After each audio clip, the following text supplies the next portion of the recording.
আচ্ছা, আপনার কি মনে হয় খুব কষ্ট করে খেয়ে না খেয়ে টাকা জমালেই একদিন ধনী হওয়া যাবে? যদি এমনটা ভেবে থাকেন তবে আপনি মস্ত বড় ভুল করছেন। বরং এই টাকা জমানোর অভ্যাস আপনাকে ধীরে ধীরে আরো গরিব বানিয়ে দিচ্ছে। হ্যাঁ, ঠিকই শুনেছেন। আজ আমার বন্ধু আবুলের জীবনের একটা বাস্তব গল্প শোনাবো, যে গল্পটা শোনার পর টাকা পয়সা নিয়ে আপনার জীবনের পুরো হিসাবটাই বদলে যাবে। আমার বন্ধু আবুল, লোকটা খারাপ না, কিন্তু ভীষণ অলস ছিল। সারাদিন বাড়ির বারান্দায় বসে সে আকাশ পাতাল ভাবত। মুখে শুধু বড় বড় কথা, একদিন আমি অনেক বড় ব্যবসা করব, একদিন আমি কোটিপতি হব।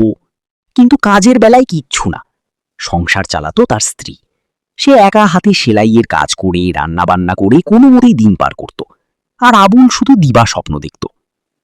কিন্তু একদিন রাতে কঠিন বাস্তব আবুলের সামনে এসে দাঁড়ালো। তার ছোট্ট ছেলেটা ক্ষুধার জ্বালায় ছটফট করতে করতে আবুলের হাত ধরে ফিস করে বলল, বাবা, ঘরে কি একটুও ভাত নেই? খুব খিদে পেয়েছে।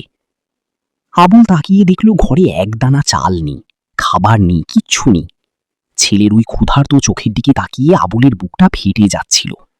সেই রাতে সে একটা চরম সত্য বুঝল, শুধু মুখে বড় বড় স্বপ্ন দেখলে পেট ভরে না।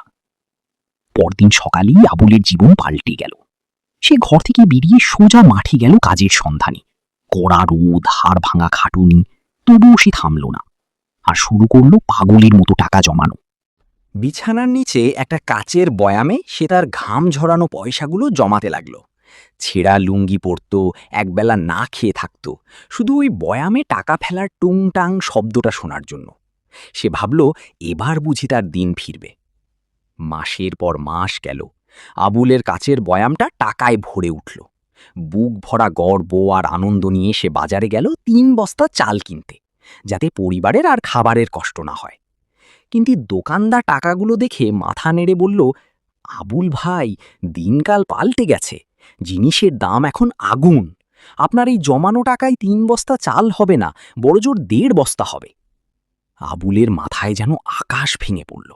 টাকাটা বয়ামে অলস পড়ে থেকে নিজের মান হারিয়েছে। আবুল বুঝল, জিনিসের দাম যে হারে বাড়ছে, শুধু টাকা জমিয়ে তার সাথে পাল্লা দেওয়া যাবে না। সে মন খারাপ করে বাড়ি ফিরে এলো। আবার সেই বারান্দায় বসা। কিন্তু এবার সে অলস বসেছিল না, সে চারপাশটা খুব মন দিয়ে দেখছিল। হঠাৎ দেখল প্রতিবেশী এক লোক হাতে করে কিছু ডিম নিয়ে যাচ্ছে। ব্যাস, আবুলের মাথায় বুদ্ধি এসে গেল। এবার আর সে কোনো একদিন করব এই আশায় বসে থাকল না। হাতে যা টাকা বেঁচেছিল তা দিয়ে সে বাজার থেকে কয়েকটা মুরগি কিনে আনলো। তার ছেলে তো মহা খুশি, বলল, বাবা, আমাদের তো এখন ডিমের ফ্যাক্টরি হয়ে গেল। আর এটাই ছিল আবুলের জীবনের আসল টার্নিং পয়েন্ট। মুরগি ডিম দিল, তারা কিছু খেলো, বাকিটা বাজারে বিক্রি করলো। আর মজার ব্যাপার হলো, লাভের টাকা আবুল ফালতু খরচ করলো না, বা আবার বয়ামি বন্দি করলো না। সেটা দিয়ে সে আরও মুরগি কিনল। একটা মুরগি থেকে দুটো, দুটো থেকে 4টে।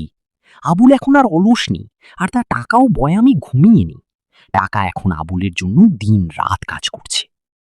একদিন আবুল আমাকে ডেকে বলল, জানিস দোস্ত, আমি আসলে অলস ছিলাম না, আমি বোকা ছিলাম। আমি ভেবেছিলাম টাকা জমিয়ে রাখলেই বড়লোক হওয়া যায়। কিন্তু এখন শিখেছি, টাকা শুধু জমিয়ে রাখা মানে হাতের মুঠোয় পানি ধরে রাখা। আস্তে আস্তে সব পড়ে যাবে।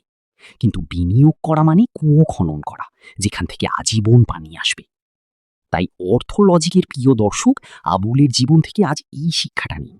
শুধু টাকা জমাবেন না, কারণ জিনিসের দাম বাড়ার সাথে সাথে আপনার জমানো টাকার মান প্রতিনিয়ত কমছে। টাকা জমিয়ে ঘরে বন্দি না রেখে বীজ বুনুন, বিনিয়োগ করুন, টাকাকে নিজের জন্য কাজ করতে দিন। গল্পটা যদি আপনার ভালো লেগে থাকে তবে ভিডিওটিতে একটি লাইক দিন, কমেন্ট করে আপনার মতামত জানান, এবং চ্যানেলটি এখনই সাবস্ক্রাইব করে আমাদের সাথেই থাকুন। মনে রাখবেন, শুধু জমাবেন না, টাকাকে বাড়াতে শিখুন। ধন্যবাদ।